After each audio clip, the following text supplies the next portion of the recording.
naman na kontakto. Sabi nga, di ba, laging sinasabi pag may toolbox, tapikin natin yung mga katabi natin kapag alam natin hindi na safe o unsafe na yung ginagawa. So, we always and practices by all employees at all the time.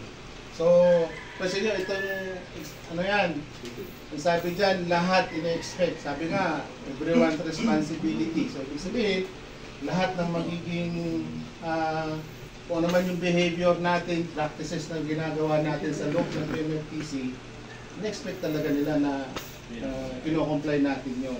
Which is, ginagawa naman talaga natin. Mga masilaw si ano eh.